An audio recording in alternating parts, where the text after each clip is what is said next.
Na mtazamaji wa 7 Hits Media, vifijo na nderemo vimetawala hapa katika Likunja Cup, na hizi si kelele labda za ugomvi, ni kelele za shangwe katika timu ya Maili 35 baada ya kufuzu michuano hii ya nusu fainali ikiwa ilicheza na Zegereni FC. Tuko hapa na mmoja ya wadau wa kutokea Maili 35, lakini pia huyu ni kocha wa timu hiyo. Ipi furaha yako ya kufuzu michuano hii ya nusu fainali?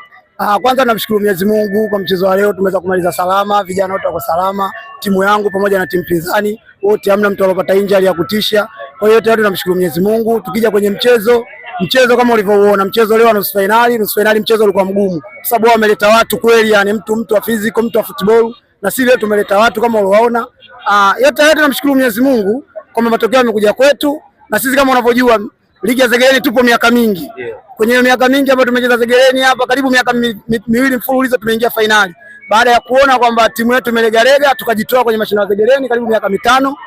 Hatimaye tumerudi tena mwaka huu na Mwenyezi Mungu kajalia, leo tumeweza kuingia tena finali. Kwa hiyo ni jambo la kumshukuru Mwenyezi Mungu, tuko pamoja. Hii ni moja ya nyota njema ambayo inawaangazia Maili 35 ama Maili FC. Toka tulipoanzia katika Likunja Cup mpaka kufika hapa leo nusu finali na tumefuzu kuelekea hatua nyingine.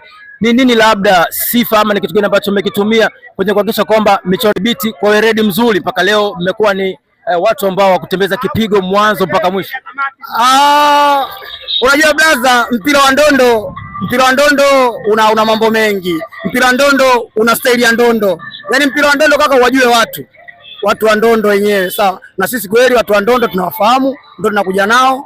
Ndio hivyo, lakini vile tuna vijana wa nyumbani ambao wenye kupambana. Kwa vijana wa nyumbani wenye kupambana ndio naweza ngasema wamesababisha mpaka tumefika hapa. Kwa ushindi huu wa magoli mawili ya kishindo kikubwa kabisa, tuliona hapo nyuma mlifanikiwa kumpiga mtu 3-0 na leo mmepiga 2-0. Hapa kuna kuwa na uashiria gani kwamba hakika tunaondoka na kombe Maili FC, ama hizi ni mbio za hapa tu, ama ni mpango gani ambao mmejipanga kuelekea finali? Brother, yote anaenda kupambana, yani yote anaenda kupambana, anasema kwamba yeye anaenda kuipambania timu yake ifike finali, na lengo ni kufika finali na kuchukua kikombe. Sisi tuko hapa si kucheza finali, tuko hapa kuchukua hichi kikombe cha Likunja Cup, kwa sababu tumekuwa watu wa kushiriki sana, tushacheza finali mara 3 mpaka hii ya 3 naingia, lakini hatujaje kuchukua finali, hatujaje kuchukua kikombe. Na safari kama unavyojua ndugu yetu kajitahidi, kamweka ng'ombe. Ng'ombe hamna mtu asompenda blaza. Sisi tuko hapa kwa ajili ya kutafuta ng'ombe na tunamtaka. Na tunakuja kweli.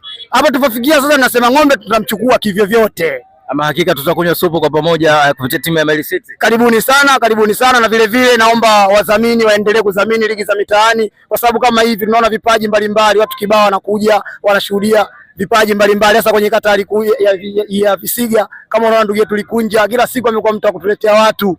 Sawa, watu mbalimbali, wana vijana kibao wanakuja wenye uwezo. Kwa hiyo tukishakuwa kama hivi na wadhamini wengi, vijana wetu wataonekana na watacheza sehemu nyingine.